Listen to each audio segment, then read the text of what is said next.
Good evening. Welcome to the first ever NYCLA Foundation musical fundraiser. My name is Barbara Moses. I'm the president of the New York County Lawyers Association.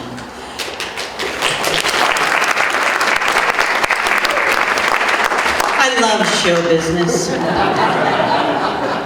As many of you know, the NYCLA Foundation serves as the fundraising arm of our Bar Association. The money raised by the NYCLA Foundation goes to our pro bono programs, it goes to our minority judicial internship program, it goes to our public service fellowships, it goes to our high school essay contest and our other civic education programs, and many other worthy programs sponsored by our association. That is why your contributions to the NYCLA Foundation are tax deductible to the full extent permitted by law.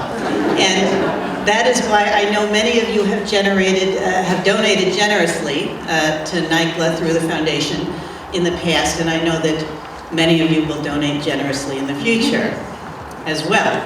But tonight, as an extra added bonus, you also get a musical comedy put on by a wonderful troupe of NYCLA members and friends who are hidden from you now in our backstage area over to my left.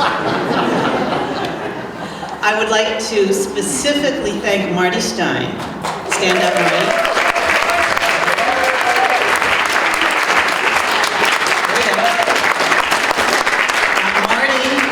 As many of you know, is a longtime NYCLA member. She is a director of the NYCLA Foundation, and Marty conceived of the idea of having a spring musical fundraiser, and she executed that idea with the help of our past president, Stuart Ellerin,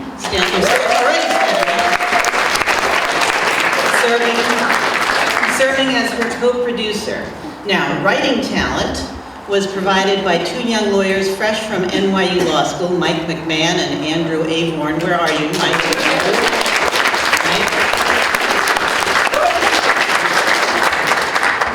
Instrumental perfection comes to us from pianist Peter DeZoza and violinist Larissa Shapitola. And our extremely talented cast consists of lawyers and judges who obviously had a very hard time choosing between law school and Broadway. Including, in particular, our leading lady, Felicia Berenson. Stand up.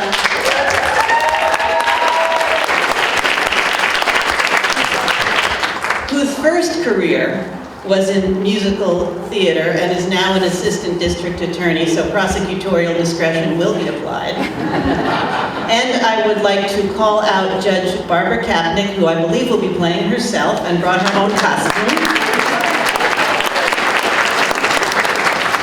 I should probably mention at this point that two of the cast members who will be performing tonight were recruited ex officio, which means that President-elect Lou Tesser and I were not required to audition.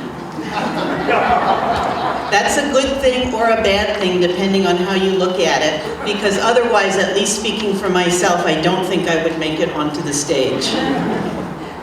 I would like to turn the stage over to someone who truly does belong on the stage, and who will tell you a little bit about our play, The Book of Betty, and about its subject, Betty. And that would be Marty Stein. Come on up, Marty.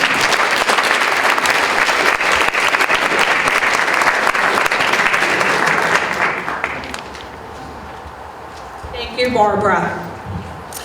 How exciting to be part of the first musical fundraiser ever held at NYCLA.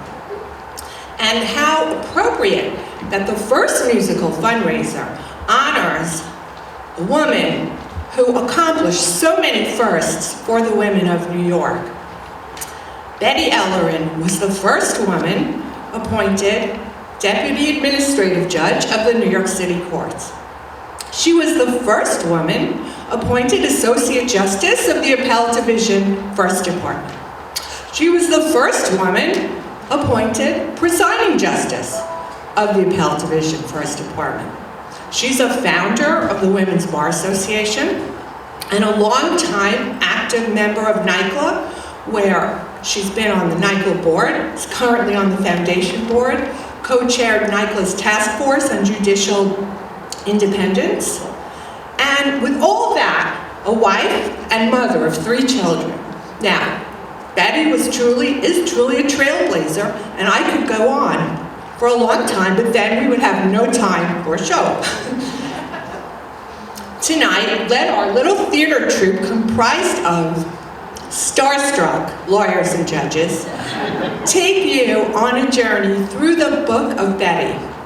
Now, I know that lawyers are supposed to avoid the appearance of impropriety, but tonight I say we embrace it. I say let the chips fall where they may. Now, please turn off your cell phones and sit back and on with the show.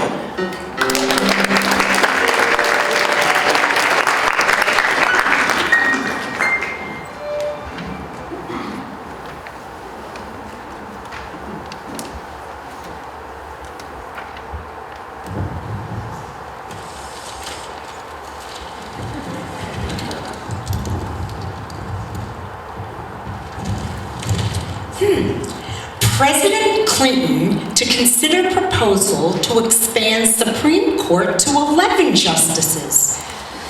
Another court packing plan? Well, I'm sure Chelsea will come to the right decision.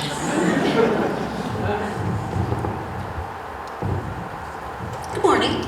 Chief Judge Kaepernick, Yes? I've been researching the use of the doctrine of adverse possession in 17th century New Amsterdam for that footnote in the court's upcoming opinion. Yes, and? I've tried Westlaw, Bloomberg, Lexis, and I'm getting nothing. Did you ever hear of using a book?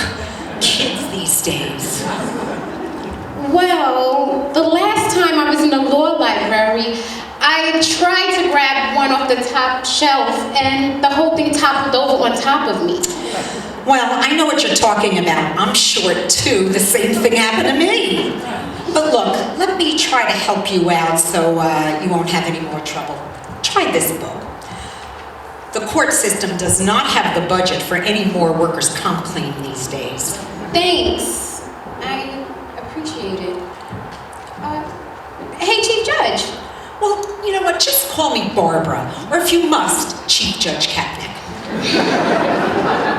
Okay, Chief Judge Barbara Kaepernick. All right, whatever. There's an inscription here in the cover. Really? What does it say? Barbara dear, now that you've passed the bar, your whole life is ahead of you. If you apply yourself, as I know you will, there is nothing on this earth you cannot accomplish. All my love, Betty. Who's Betty? Who's Betty? Betty Ellerin, of course. You mean you've never heard of Betty Ellerin? No, should I have? Of course you should have. Everyone should have. Every female lawyer in New York should know who Betty Ellerin is. They should shout her name from the rooftops. Erect statues in her honor. Throw hilarious musical fundraisers singing about all the aspects of her life. Okay, so put that book away. Grab a pad. I'm going to tell you all about Betty, and you're going to write it all down. And together, we're going to tell the world about the first woman justice ever appointed to the Appellate Division First Department. yes, Chief Barbara. Okay, this is going to be great.